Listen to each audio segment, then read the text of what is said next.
آگے رمضان آ رہا ہے. اگر آپ توبہ کرنا چاہتے ہیں، اگر اپنی زندگی کو چینج کرنا چاہتے ہیں، اپنے اندر پریورتن لانا چاہتے ہیں، رمضان سے اچھا کوئی موقع نہیں ہے. رمضان ہماری زندگی میں چینجنگ لاتا ہے. صبح 4 بجے اٹھ کر کے ہم عام دنوں میں کچھ کھاتے نہیں ہیں، لیکن رمضان میں اٹھ کر کے سحری کھا رہے ہیں. دوپہر کا کھانا ہم روزانہ کھاتے ہیں، رمضان میں دوپہر کا کھانا کیا ہوتا ہے ہم بھول جاتے ہیں. ہم دوپہر میں کچھ نہیں کھاتے ہیں. ہم شام کو 5 بجے افطار کر رہے ہیں. رمضان نے ہمارے کھانے کا ٹائم چینج کر دیا، ہمارے پان پینے کا ٹائم چینج کر دیا، ہمارے سونے کا ٹائم چینج کر دیا. جو رمضان ہمارے کھانے پینے سونے کا ٹائم چینج کر سکتا ہے، وہ رمضان ہمارے گناہوں کی دنیا کو بھی چینج کر سکتا ہے. اگر کوئی شراب پیتا ہے، آئے سچی توبہ کرے کہ اس رمضان سے میں شراب کو ہاتھ نہیں لگاؤں گا. کوئی سگریٹ پی رہا ہے، کوئی نشہ کر رہا ہے، کوئی زنا کر رہا ہے، آئے اور اس رمضان میں اللہ سے سچی توبہ کرے. اے اللہ، اب میں زنا کے قریب نہیں جاؤں گا، میں شراب کے قریب نہیں جاؤں گا، میں حرام کام کے قریب نہیں جاؤں گا. میرے پیارے ساتھیوں، رمضان ایک بہترین موقع ہے اللہ سے سچی توبہ کرنے کا. اور اسی لیے رمضان کے آخری عشرے میں جو ایک رات آتی ہے، جس رات کو اللہ نے خیر من الف شہر، 1000 مہینوں سے افضل کہا ہے. 1000 مہینہ کتنا ہوتا ہے؟ 84 سال. ایک رات کی عبادت 84 سال سے بھی بہتر ہے، اس سے افضل ہے. وہ رات رمضان کے آخری عشرے کی کوئی رات ہے. حضرت عائشہ نے پوچھا، اے اللہ کے نبی، ارأیت ان علمت ای لیلۃ لیلۃ القدر، اے اللہ کے نبی اگر مجھے پتا چل جائے کہ کون سی رات قدر کی رات ہے، اگر مجھے معلوم ہو جائے کہ کون سی رات شب قدر ہے، میں اس میں کیا پڑھوں گی؟ آپ نے فرمایا، اے عائشہ تم یہ دعا پڑھا کرو، اللہم انک عفو تحب العفو فاعف عنی. اے اللہ تو معاف کرنے والا ہے، تو معافی کو پسند کرتا ہے، مجھ کو بھی معاف کر دے. کتنی پیاری دعا ہے. رمضان کے آخری عشرے میں طاق راتوں میں ہے، ہم اللہ سے یہ دعا کر رہے ہیں. ہم اللہ سے کاروبار نہیں مانگ رہے ہیں، جائیداد نہیں مانگ رہے ہیں، کھیت کھلیان نہیں مانگ رہے ہیں، بچوں کی تندرستی نہیں مانگ رہے ہیں، بیوی کی صحت نہیں مانگ رہے ہیں. ہم کیا مانگ رہے ہیں؟ اللہم انک عفو تحب العفو، اے اللہ تم معاف کرنے والا ہے اور تو معافی کو پسند کرتا ہے. اے اللہ تو قرآن میں بار بار کہتا ہے وَإِن تَعْفُوا وَتَصْفَحُوا، اے میرے بندو تم معاف کر دو زیادہ بہتر ہے. تم بدلہ لے سکتے ہو، تم انتقام لے سکتے ہو، مگر معاف کر دو تو زیادہ بہتر ہے. اے اللہ تو قرآن میں بار بار یہ اعلان کرتا ہے میرے بندو معاف کر دیا کرو، میرے بندو درگزر کر دیا کرو. اے اللہ انک عفو، تو معاف کرنے والا ہے، تحب العفو، معافی کو پسند کرتا ہے. فاعف عنی، اے اللہ میں بھی تیرا پاپی بندہ ہوں، میں گناہوں کی گٹری لے کے آیا ہوں، میں گناہوں کی پوٹلی لے کے آیا ہوں. اے اللہ رمضان کی طاق راتوں میں تیری بارگاہ میں ہاتھ اٹھا کے دعا کر رہا ہوں، اے اللہ تو میرے پاپوں کو معاف کر دے، مجھے درگزر کر دے. یہ دعا بھی میرے پیارے ساتھیوں ہمیں سکھا رہی ہے کہ رمضان کا بہت اہم کام کیا ہے، ہم توبہ کریں. اور بڑے بدنصیب ہیں وہ لوگ جو رمضان میں 14 گھنٹے بھوکے رہتے ہیں، پیاسے رہتے ہیں، بیوی کے پاس نہیں جاتے ہیں، حلال چیزوں کو اللہ کے حکم پر چھوڑ دیتے ہیں، لیکن حرام چھوڑنے کو تیار نہیں ہیں. اگر آپ 14 گھنٹے حلال چھوڑ سکتے ہیں، اللہ کے حکم پر تو حرام کیوں نہیں چھوڑ سکتے؟ یہی تو ٹریننگ دے رہا ہے رمضان، یہی تو ٹریننگ دے رہا ہے روزہ، کہ اگر آپ فجر سے لے کر کے مغرب تک کھانا حلال ہے، پانی حلال ہے، بیوی حلال ہے، اگر آپ حلال چیزوں کو چھوڑ سکتے ہیں تو اے شراب پینے والے تو شراب کیوں نہیں چھوڑ سکتا؟ اے زنا کرنے والے تو زنا کیوں نہیں چھوڑ سکتا؟ اے حرام ریلیشن شپ میں اپنی زندگی برباد کرنے والے، اپنے بیوی کو دھوکہ دینے والے شوہر، اپنے شوہر کو دھوکہ دینے والی بیوی، تو کیوں نہیں حرام رشتے سے تو توبہ کر سکتی ہے؟ اگر تو اللہ کے حکم پر حلال کو چھوڑ سکتی ہے تو حرام کو کیوں نہیں چھوڑ سکتی ہے؟ کبھی آپ نے غور کیا ہے میرے ساتھیوں؟ ہم جب رمضان میں روزہ رکھتے ہیں، گرمی کا موسم ہوتا ہے، ابھی تو فروری میں رمضان شروع ہو رہا ہے، ہم نے تو اپریل اور مئی میں بھی رمضان دیکھا ہے، سخت گرمی میں بھی ہم نے رمضان کا روزہ رکھا ہے. جب گرمی میں روزہ آتا ہے ہم کیا کرتے ہیں؟ صبح فجر کے ٹائم ہم نے سحری کی ہے، ظہر کا ٹائم آیا، ہم مسجد میں آئے، وضو بنانے کے لیے ہم نے پانی منہ میں ڈالا، کلی کے لیے پانی منہ میں ڈالا، ہم نے حلق بالکل سوکھ کے کانٹا بنا ہے، پانی منہ میں گیا ہے، پانی کے 2-4 قطرے اگر حلق کے نیچے ڈال لیں، کون دیکھنے والا ہے؟ کوئی کیمرہ تو نہیں لگا ہے یہاں پہ، ہمارے بغل والے کو بھی نہیں معلوم ہوگا کہ ہم کلی کرنے کے لیے منہ میں پانی ڈال رہے، پانی اندر جا رہا ہے، اس کو بھی نہیں پتا چلے گا۔ لیکن غور کیجئے وہ کون سی طاقت ہے میرے ساتھیوں، پانی منہ میں جا رہا ہے مگر باہر آ رہا ہے، حلق کے نیچے آپ اترنے نہیں دیتے ہیں۔ اسی کا نام تقوی ہے، اور رمضان یہی تقوی ہمیں سکھاتا ہے۔ یا ایھا الذین آمنوا کتب علیکم الصیام کما کتب علی الذین من قبلکم لعلکم تتقون، اے ایمان والو یہ رمضان تمہیں تقوی سکھانے کے لیے دیا گیا ہے، یہ روزہ تمہیں تقوی سکھا رہا ہے، یہ تقوی کی ٹریننگ دے رہا ہے میرے ساتھ۔ عصر کا ٹائم ہو گیا، بھوک اور پیاس کے مارے آپ کا برا حال ہے، آپ اپنے کمرے میں آتے ہیں، کمرے میں فریج رکھا ہوا ہے، فریج میں کیلا بھی ہے، انار بھی ہے، امرود بھی ہے، سیب بھی ہے، شہد بھی رکھا ہوا ہے، طرح طرح کی چیزیں رکھی ہوئی ہیں۔ آپ اگر کمرہ بند کر کے 2-4 کیلے کھا لے کون پوچھنے والا ہے، 2-4 سیب کھا لے کون پوچھنے والا ہے، 2-4 چیزیں کھا لے کون پوچھنے والا ہے، ٹھنڈا ٹھنڈا پانی پی لے کون پوچھنے والا ہے۔ لیکن یہی تقوی ہوتا ہے میرے پیارے ساتھیوں۔ ہم اس گرمی کے موسم میں عصر کے ٹائم بھی مسجد گھر میں بیٹھے ہیں، لیکن ہم کھانے پینے کی چیزوں کو منہ میں نہیں ڈالتے ہیں۔ میرے عزیزوں، میرے بھائیوں، میرے بزرگوں، اگر رمضان ہمیں یہ تقوی سکھاتا ہے تو رمضان ہمیں توبہ بھی سکھاتا ہے۔ ہم اللہ سے سچی توبہ کریں، جو نماز نہیں پڑھتے ہیں آئیں اور توبہ کریں اور ارادہ کریں کہ اس رمضان سے 5 ٹائم کی نماز کی پابندی شروع کریں گے، اور ایسی ویسی پابندی نہیں، نماز سے ایسی پابندی نماز کی ہونی چاہیے کہ ایک ٹائم کی بھی نماز چھوٹے تو ایسا لگے کہ ہاں زندگی میں کچھ مس ہو گیا، کچھ چھوٹ گیا، بغیر نماز کے سکون نہ ملے، بغیر نماز پڑھے نیند نہ آئے، ایسا تعلق میرے پیارے ساتھیوں نماز سے ہمارا ہو جائے۔ اور کوشش یہ کیجئے کہ رمضان میں 5 ٹائم کی نماز جماعت سے پڑھیے، بلا مجبوری کی آپ جماعت مت چھوڑیے، اور اذان کی آواز سنتے ہی سارا کام بند، ساری چیزوں کو پینڈنگ میں ڈال دیجئے، پہلے مسجد میں آئیے اور کوشش کیجئے کہ ہر نماز میں آپ وقت کے پہلے مسجد میں پہنچ جائیں، تاکہ جب امام اللہ اکبر کہہ کر کے نماز شروع کرے، جب پہلی تکبیر ہو تو آپ پہلی تکبیر میں شامل ہو جائیں۔ اللہ کے پیارے نبی فرماتے ہیں لو یعلم الناس ما فی النداء والصف الاول، اگر لوگوں کو پتہ چل جائے کہ اقامت میں شامل ہونے کا کیا ثواب ہے اور پہلی صف میں شامل ہونے کا کیا ثواب ہے، تو لوگوں کو اگر پرچی ڈال کے آنا پڑے اور قرآن اندازی کر کے آنا پڑے تو پرچی ڈال کر کے آئیں گے مگر پہلی صف میں جگہ پائیں گے۔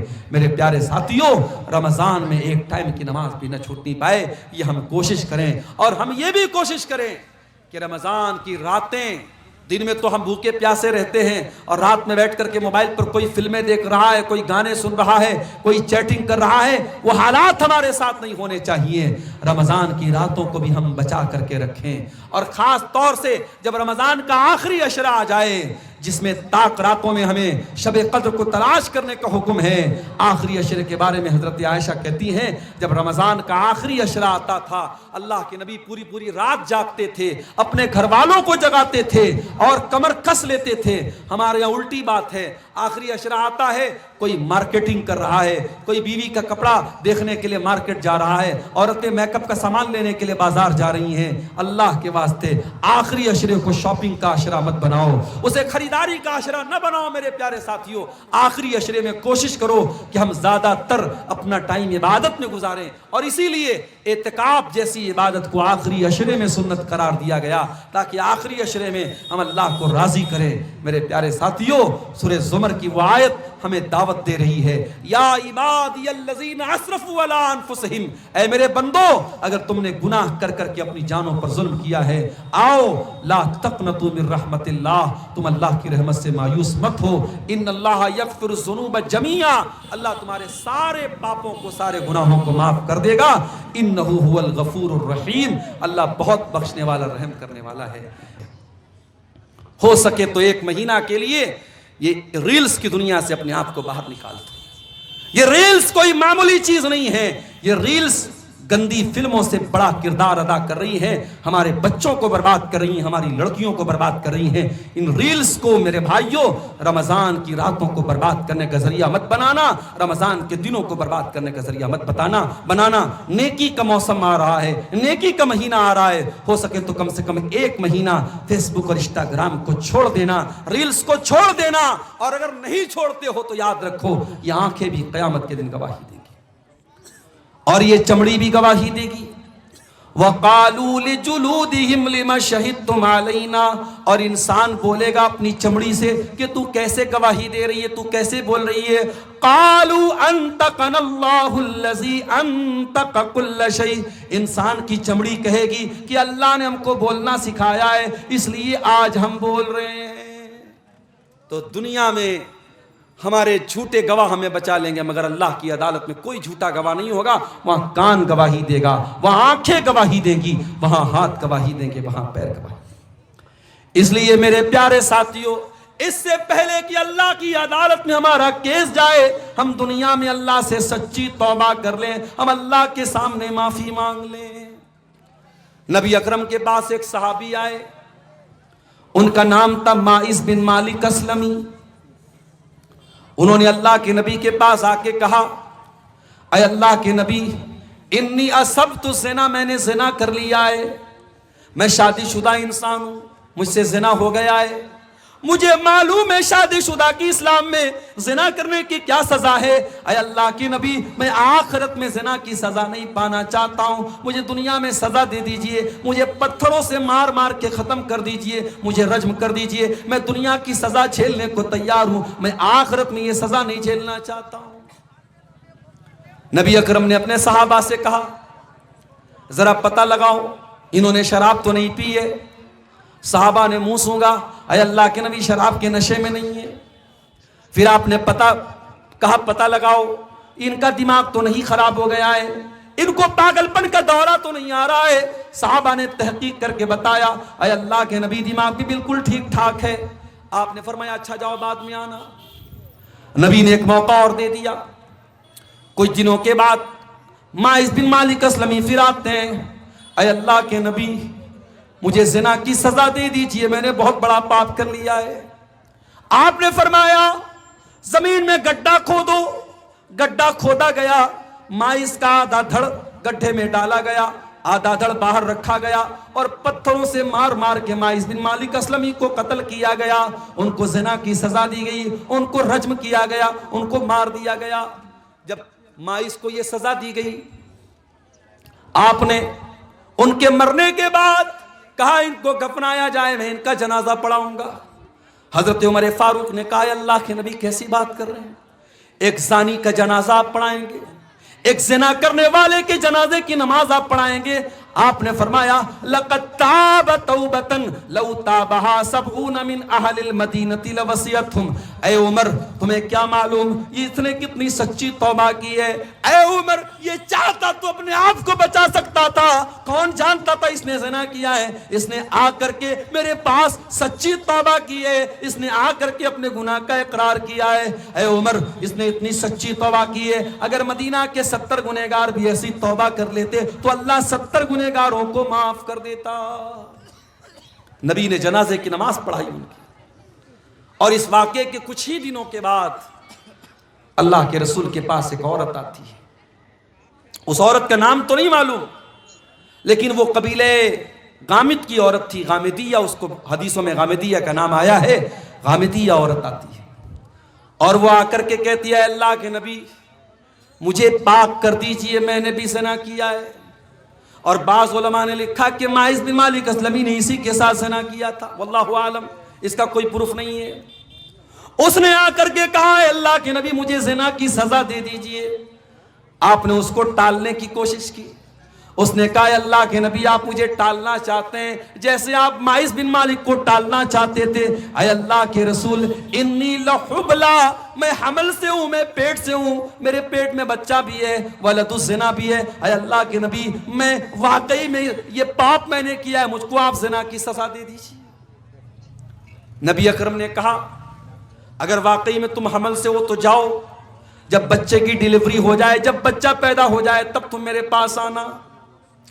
یہاں اپرادھی اپنے آپ کو بچاتا ہے، یہاں اپرادھی خود چل کے آیا ہے اور اللہ کے نبی اس کو بچنے کا موقع دے رہے ہیں۔ 9 مہینے کا ٹائم آپ نے دے دیا۔ 9 مہینے کے بعد جب بچہ پیدا ہو گیا، وہ عورت اپنے بچے کو گود میں لے کر کے آتی ہے۔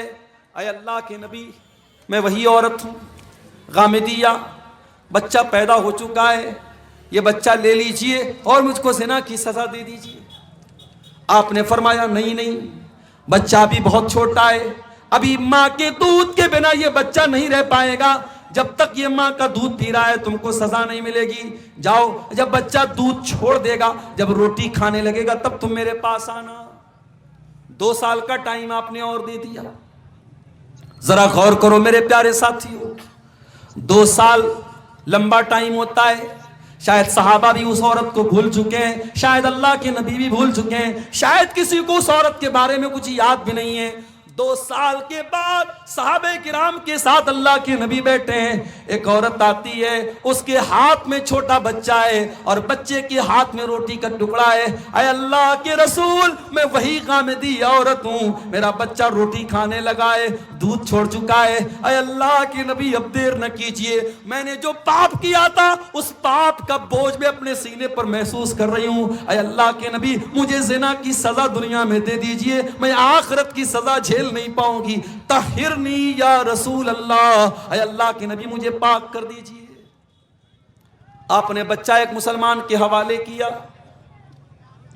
عورت کو گڈھا کھود کے گڈھے میں ڈالا گیا، پورے بدن کو کس کر کے چادر سے لپیٹا گیا تاکہ بے پردگی نہ ہو۔ ہائے ہائے، عورت کو زنا کی سزا ہو رہی ہے، پتھروں سے مارا جائے گا، لیکن اسلام عورت کے پردے کا کتنا خیال رکھتا ہے کہ یہ سزا بھی بے پردگی کے ساتھ نہیں دی جائے گی۔ آج دنیا والے اپنے آپ کو کہتے ہیں ہم نے عورت کو بڑی عزت دے دی۔ ارے تم نے کیا عزت دی؟ امریکہ کا وہ آدمی جس کا نام جیفری ایپسٹین ہے، جس کے ننگے پن کی فلمیں آج دنیا کے سامنے آ رہی ہیں، جو 6 سال سے لے کر کے 14 سال تک کی بچیوں کے ساتھ ریپ کیا کرتا تھا۔ باقاعدہ اس کا ایک آئی لینڈ تھا امریکہ میں، اور اس آئی لینڈ پر وہ 6 سال سے لے کر کے 14 سال تک کی بچیوں کو کڈنیپ کرتا تھا، ان کے ساتھ درندگی کرتا تھا، ان کو نوچتا تھا، ان کے ساتھ زنا کرتا تھا۔ اور یہی نہیں، ایپسٹین فائل میں یہاں تک موجود ہے کہ وہ درندہ بچیوں کو قتل کر کے ان کا گوشت کھایا کرتا تھا۔ یہ درندے یہ آج انسانیت کی بات کرتے ہیں، یہ حیوان یہ آج عورت کی آزادی کی بات کرتے ہیں۔ ارے عورت کو عزت اگر کسی نے دی ہے تو مذہب اسلام نے دی ہے، عورت کو سمان کسی نے دیا ہے تو مذہب اسلام نے دیا ہے۔ عورت کو سزا مل رہی ہے زنا کی، مگر اسلام اس سچویشن میں بھی بے پردگی کی تعلیم نہیں دیتا ہے۔ نبی نے کہا اس عورت کے پورے بدن کو کپڑے سے کس کر کے باندھا جائے تاکہ اس کی بے پردگی نہ ہو، اس کے جسم کی نمائش نہ ہو۔ پتھروں سے مارا جانے لگا، عورت کا کپڑا خون سے لت پت ہو گیا۔ تھوڑی دیر کے بعد اس عورت کا انتقال ہو گیا۔ جب اس کے اوپر پتھر مارا جا رہا تھا، اس کے خون کے کچھ چھینٹے حضرت خالد بن ولید کے کپڑے پر پڑ گئے۔ خالد بن ولید کا سفید کپڑا، اس پر اس عورت کے خون کے چھینٹے پڑ گئے۔ خالد بن ولید کی زبان سے کچھ نازیبا کلمات نکل گئے، کچھ غلط چیزیں نکل گئیں، پتہ نہیں کیسی گندی عورت کا خون میرے کپڑے پر پڑ گیا، اس طریقے کا کوئی جملہ ان کے زبان سے نکل گیا۔ نبی نے فرمایا محلن یا خالد، اے خالد خبردار، اپنی زبان کو لگام دو۔ لقد تابت توبۃ لو تابها صاحب محسن لغفر له۔ اے خالد، اس عورت نے اتنی سچی توبہ کی ہے، اگر کوئی ڈاکو، کوئی ڈاکہ ڈالنے والا بھی اگر توبہ کرتا تو اللہ تعالیٰ اس کی توبہ کو قبول کر لیتا۔ میرے پیارے ساتھیوں، اس کے بعد اللہ کے نبی نے اس عورت کی بھی جنازے کی نماز پڑھائی ہے۔ اس کو توبہ کہتے ہیں میرے پیارے ساتھیوں۔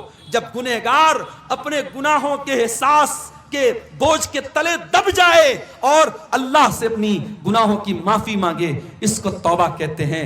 توبہ کوئی کھلواڑ نہیں ہے میرے پیارے ساتھیوں، توبہ کوئی مذاق نہیں ہے۔ جب تک انسان کو اپنے گناہوں کا احساس نہ ہو، جب تک اپنے گناہوں کی زندگی پر شرمندگی نہ ہو، ندامت نہ ہو، جب تک اس کی آنکھوں سے ندامت کے آنسو نہ بہتے ہوں، تب تک توبہ کا کوئی مطلب نہیں۔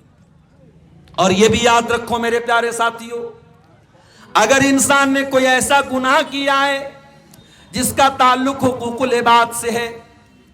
کسی کی زمین ہتھیا لی, کسی کا مال ہڑپ لیا, کسی کے ساتھ چیٹنگ کر لی, بے ایمانی کر لی, فراڈ کر لیا, کسی کی زمین پر ناجائز قبضہ کر لیا, کسی کے مکان پر تجاوز کر لیا, تو یہ وہ گناہ ہے جو صرف توبہ کرنے سے معاف نہیں ہوگا, جو صرف اللہ کے سامنے رونے سے معاف نہیں ہوگا.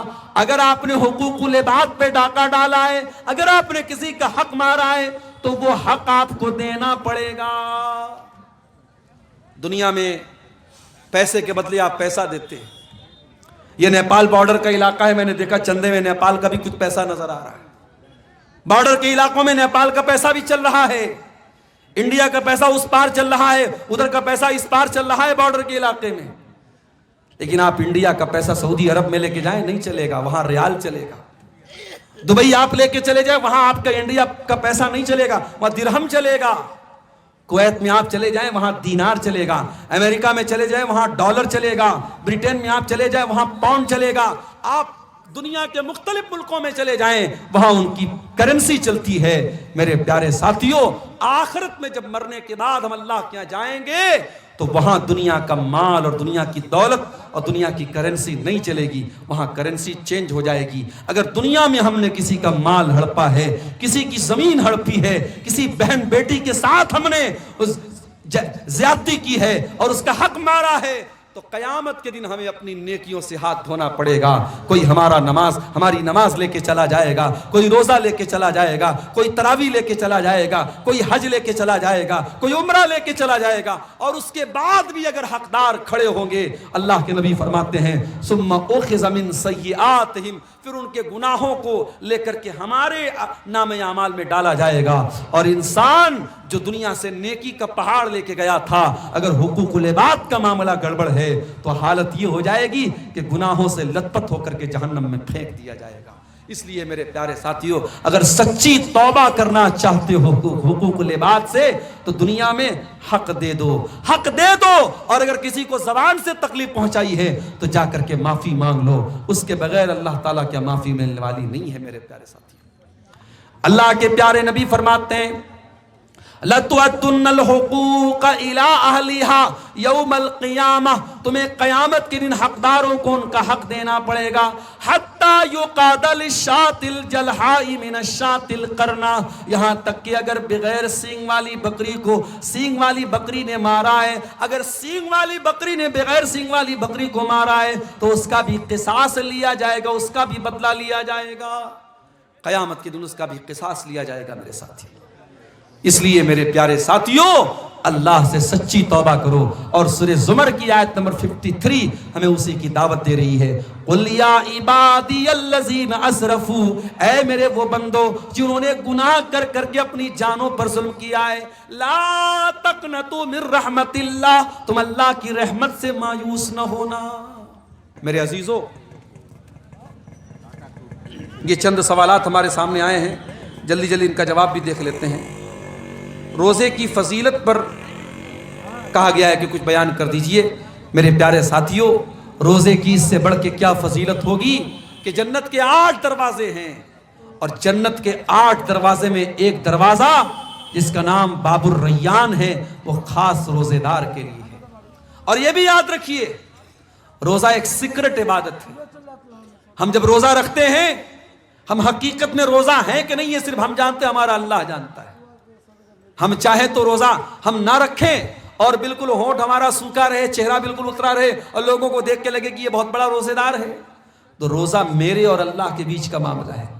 اسی لیے اللہ کے نبی فرماتے, اللہ تعالیٰ کہتا ہے الصوم لی وانا اجزی بہ, تمام نیکیوں کا ثواب میں 10 گنا سے لے کر کے 700 گنا تک دیتا ہوں, مگر روزے کا ثواب کیا دوں گا میں ابھی کلیئر نہیں کر رہا ہوں, کیونکہ بندہ روزہ میرے لیے رکھتا ہے. یدو طعامہ و شرابہ و شہوتہ من اجلی, بندہ میرے لیے کھانا چھوڑتا ہے, پانی چھوڑتا ہے, بیوی حلال ہے بیوی کے پاس نہیں جاتا ہے.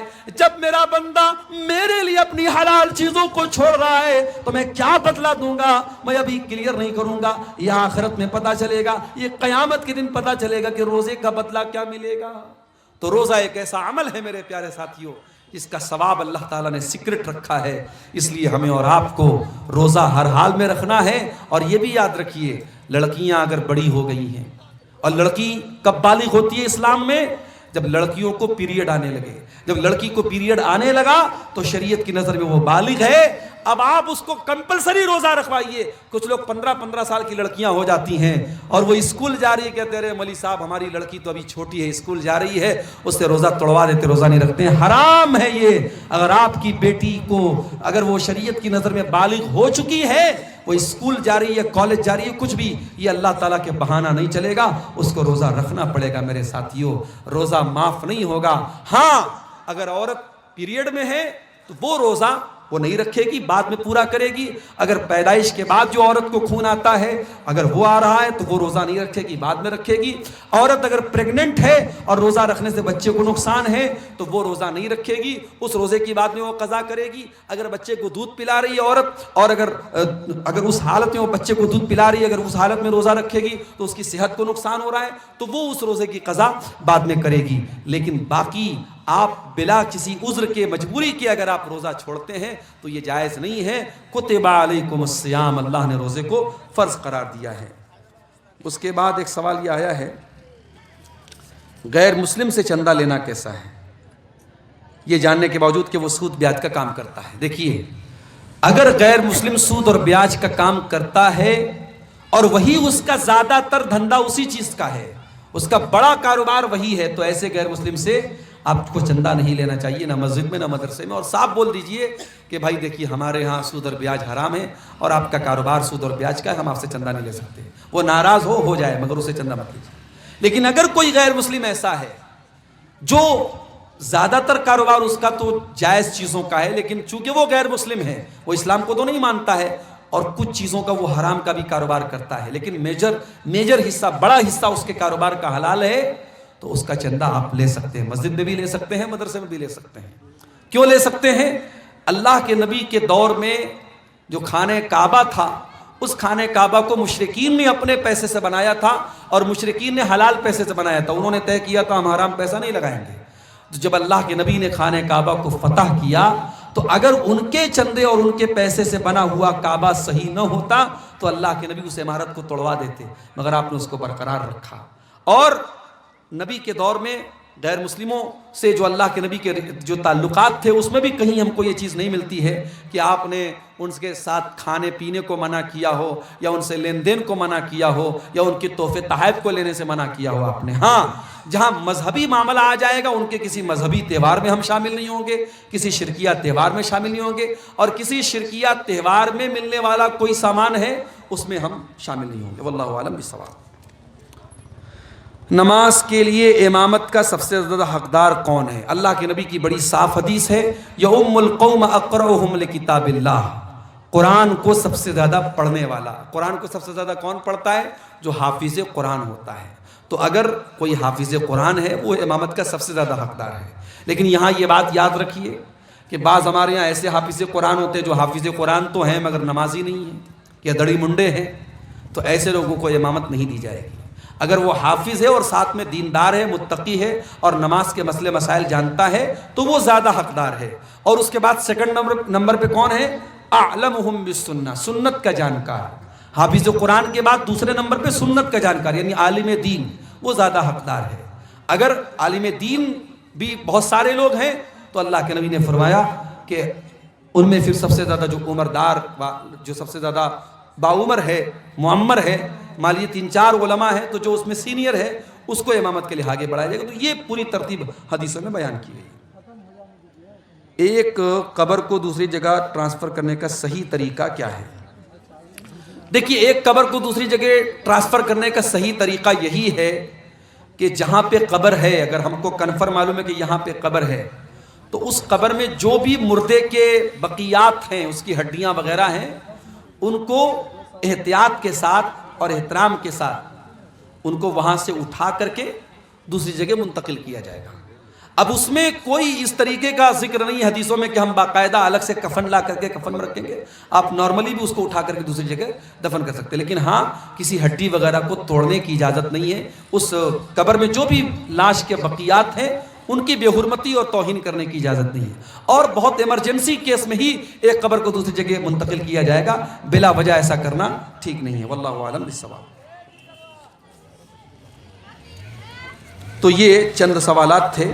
اللہ تعالیٰ سے دعا ہے رب العالمین ہم سب کو نیک عمل، اچھی سمجھ کی توفیق عطا فرمائے۔